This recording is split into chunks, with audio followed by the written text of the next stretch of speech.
परिचय। किसी ढीले धागे से क्या आकृति बन सकती है? अर्धचंद्र की शक्ल कैसी होती है? आम बोलचाल की भाषा में वक्र का अर्थ है जो सीधा ना हो।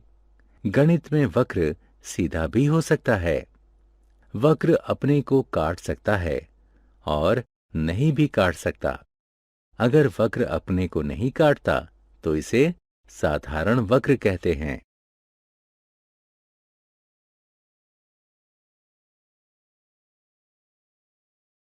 उद्देश्य।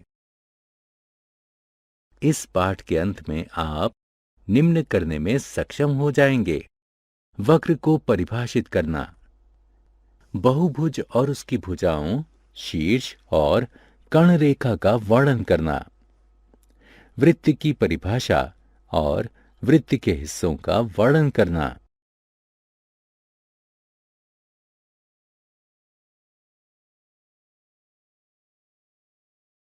वक्र। राहुल के बनाए हुए दो आकार देखिए। पहले वक्र में ये एक बिंदु से शुरू होता है और किसी दूसरे बिंदु पर समाप्त होता है, लेकिन दूसरे चक्र में ये एक बिंदु से शुरू होकर उसी पर समाप्त होता है। पहले प्रकार का वक्र खुला वक्र और दूसरे प्रकार का बंद वक्र कहलाता है। वक्र में स्थिति। यहां आप एक चलती चींटी देखते हैं। बंद वक्र के संदर्भ में स्थिति ए पर चींटी वक्र के बाह्य हिस्से में या बाहर है। स्थिति बी में यह सीमा पर या वक्र पर है। स्थिति सी में चींटी वक्र के आंतरिक हिस्से में या भीतर है। बहुभुज को समझना। स्क्रीन पर दिखाई गई ये आकृतियां बंद वक्र हैं। इनमें से प्रत्येक वक्र की शक्ल अलग है। पहले 4 वक्र सीधी रेखाओं से बने हैं और ये बहुभुज कहलाते हैं। कोई भी वह आकृति बहुभुज कहलाती है जो रेखाखंडों से बनी साधारण बंद आकृति हो। बहुभुज के हिस्से। रेखाखंड A B, B C, C D, D E और ई ए बहुभुज A B C D E बनाती है। ये बहुभुज की भुजाएं हैं।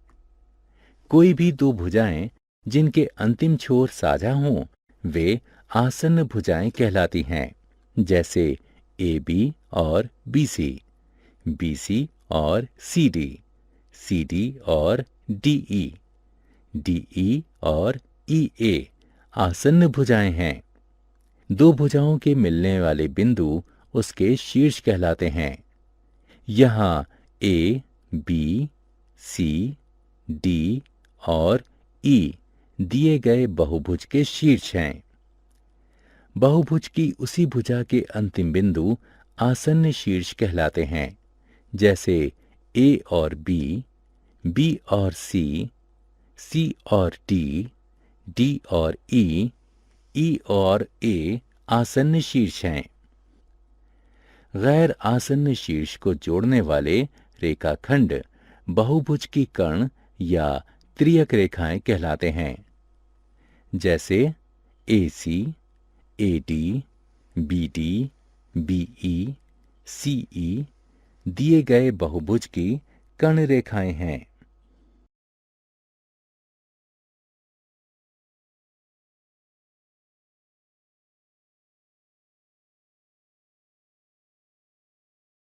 त्रिभुज।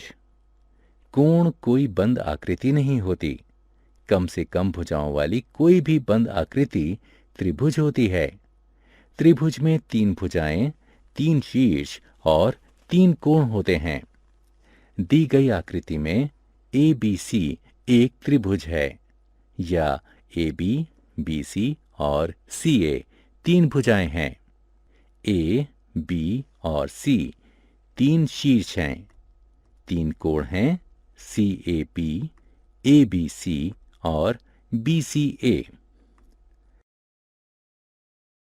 चतुर्भुज को जानना। पुस्तक का पृष्ठ चतुर्भुज कहलाता है। इसकी 4 भुजाएं, 4 शीर्ष और 4 कोण हैं। चतुर्भुज ABCD 4 भुजाएं हैं, AB, BC, CD और DA। भुजा AB और BC, BC और CD, CD और DA आसन्न भुजाएं हैं। AB और DC, BC और AD आमने सामने की भुजाएं हैं।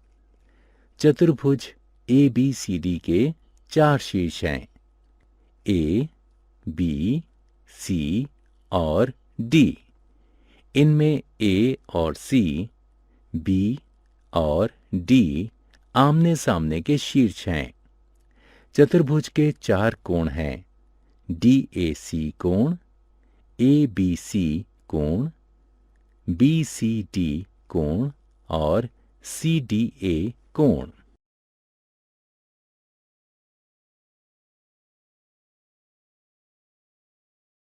वृत्त और इसके हिस्से।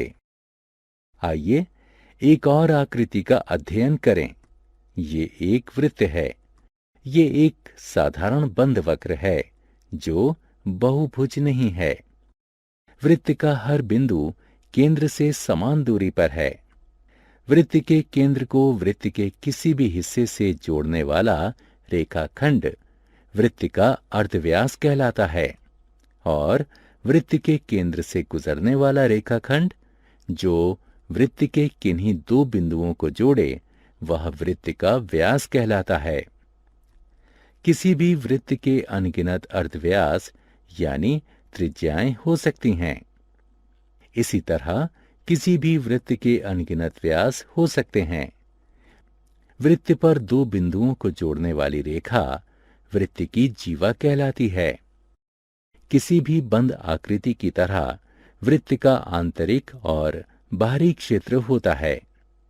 वृत्त का आंतरिक क्षेत्र 2 त्रिज्याओं और वृत्त के चाप से घिरा हो सकता है। ये क्षेत्र वृत्त का त्रिज्य खंड कहलाता है। इसी प्रकार वृत्त का जो हिस्सा जीवा और गोलाई से घिरा होता है वह वृत्तखंड कहलाता है।